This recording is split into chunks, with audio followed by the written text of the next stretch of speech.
stop. Before you buy the DJI Neo 2, you need to hear this. I just spent 72 hours putting this drone through absolute hell, and I discovered something that DJI doesn't want to talk about. But here's the twist. It might not matter. In fact, for 90% of you watching, this could actually be the smartest drone purchase you'll make this year. But for the other 10%, this will be a $300 mistake. Stay with me, because by the end of this video, you'll know exactly which group you're in. The real story. Here's something you need to know right up front. DJI Philippines lent me this unit. They haven't seen this script. They have zero control over what I'm about to tell you. And honestly, they're probably going to cringe at some of what you're about to hear. But that's exactly why you're here, right? You want the truth, not a commercial. Here's the deal. Everyone's talking about one thing, the sensor. It's still half-inch, not the 1/1.3-inch monster we were all praying for. And yeah, I was disappointed too. For about 5 minutes, then I started actually flying this thing, and something clicked. This isn't trying to be a Mini 5 Pro. It's not even trying to be a Flip. DJI built something completely different here. And honestly, it's kind of genius. Maybe a little evil, but definitely genius. I'm going to show you exactly why this drone makes sense for some people and absolutely zero sense for others. We're going to talk about that camera. We're going to get into the obstacle avoidance that literally saved this drone from my own stupidity at least a dozen times. And we're going to figure out if this is your drone or if you should be looking elsewhere. But first, let me show you something that genuinely blew my mind. The safety revolution. Watch this.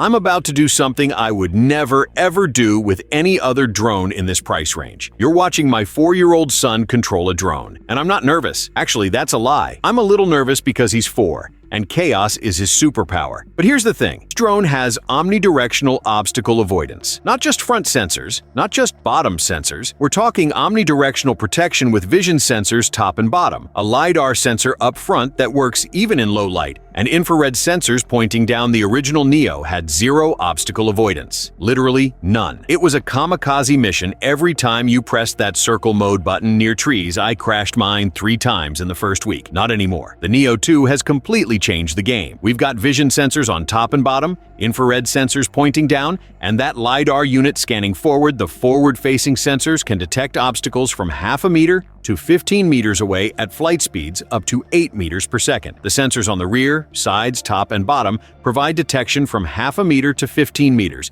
at speeds up to 3 meters per second. This thing can fly over water now. The original Neo would freak out over reflective surfaces. This one doesn't even blink. I spent an entire afternoon deliberately trying to crash this drone. I flew it straight at trees, between poles, around my garage.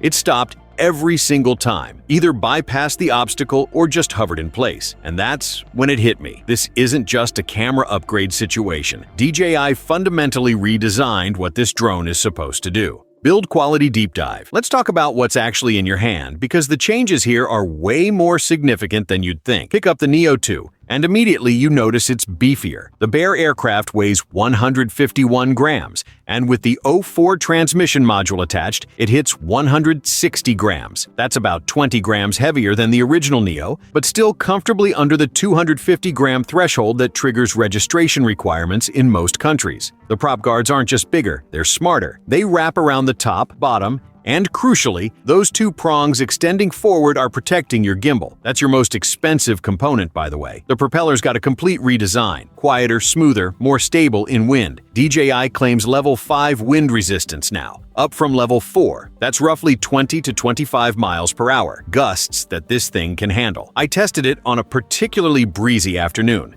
And while the footage definitely shows some wobble, the drone never felt out of control. Compare that to the original Neo, which felt like flying a paper airplane in a hurricane. Here's something super clever. The power button is now integrated into the battery. You're not fumbling with tiny buttons anymore. And check this out. There's a display on the front. You can see which quick shot mode you're in, the distance, the angle, all that info right there without needing your phone. The mode buttons sit underneath in this perfect ergonomic position where your thumb naturally rests. Single-handed operation is actually viable now. Little details like this add up to a drone that just feels more professional, more thought out, more refined than its predecessor. Tracking performance. The LiDAR sensor isn't just for obstacle avoidance. It completely transforms how this drone tracks subjects. The maximum following speed is now 12 meters per second. That's about 27 miles per hour. Or 43 kilometers per hour if you prefer metric. The original Neo topped out at 8 meters per second, which is about 18 miles per hour. This is a 50% speed increase. And trust me, You absolutely feel it. I had my brother ride his bike through a park while I put this thing through its paces. Follow mode stayed locked on him even when he was weaving between trees. The drone anticipated his movements, adjusted trajectory smoothly, and never lost track. Compare that to the original Neo, which would often lose me if I moved too unpredictably or if lighting conditions changed. But here's where it gets cool. Gesture control. You can literally wave your hands and control the drone's position and distance. Palm up to stop, palm forward to send it away. Hand wave to bring it closer. I was holding my phone in one hand while doing this, and it still recognized my gestures perfectly. There's also this Hitchcock zoom feature now. You know, that dolly zoom effect from old thriller movies. It's gimmicky, sure, but it's also genuinely fun and adds some creative options you didn't have before. The tracking feels intelligent now. It's not just following a locked point. It's predicting movement, adjusting for obstacles, and maintaining framing even when you're moving erratically. I jumped, spun around, ran in zigzags. The Neo 2 kept me centered. That's impressive for a drone this size and price. Auto selfie modes. Let's talk about the feature that's probably going to sell 1 million of these drones. The auto selfie mode. This is where the LiDAR sensor really earns its keep. You activate selfie mode, and the drone automatically frames you based on the angle you select. Wide shot, full body, low angle, high angle. You've got options. Then you choose how many shots per pose and whether you want single or burst capture. The drone flies itself to the perfect distance, maintains that distance even if you move, and captures the shot. I tested this with my family at a beach. We didn't bring a tripod, didn't need a friend to hold the camera. Just launched the drone, activated selfie mode, and got legitimately usable family photos. The colors came out vibrant, dynamic range was solid, and because the drone maintains distance automatically, every shot was properly framed. Here's what surprised me. The quality of these selfie shots is actually better than I expected. Yes, we're working with a half-inch sensor, and we'll get into that limitation shortly. But for Instagram, for Facebook, for printing at standard sizes, these images are completely serviceable. Good color science, decent sharpness, and that natural depth you get from an actual camera versus a smartphone selfie. The real magic is the convenience factor. You're hiking and want a photo at a scenic overlook? Launch the drone, frame the shot, done. You're at a family gathering and want everyone in the photo? Same thing. This is the kind of feature that sounds gimmicky until you actually use it, and then suddenly you're using it constantly. The camera conversation. All right, deep breath. Let's talk about the elephant in the room. The camera sensor. It's still half-inch. Same sensor size as the original Neo, though DJI did upgrade the aperture from f/2.8 to f/2.2 and implemented a new image sensor with better processing. When those leaks came out suggesting a 1/1.3-inch sensor upgrade, I got excited. A lot of people got excited. And then DJI announced the specs. And that collective groan you heard? That was the entire drone community sighing in unison. Here's my honest take. If you're a professional content creator, if you're shooting for clients, if you're planning to do heavy color grading or print large formats, this sensor is going to frustrate you. The Neo 2 doesn't support D-Log or advanced color profiles, and you're limited to 8-bit color.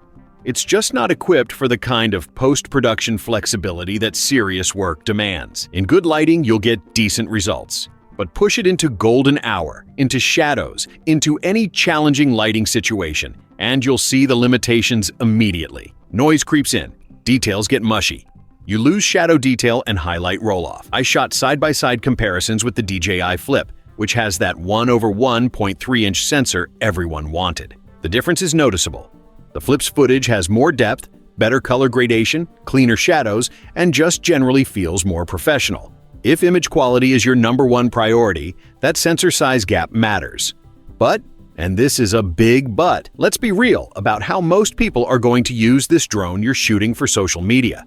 You're capturing memories.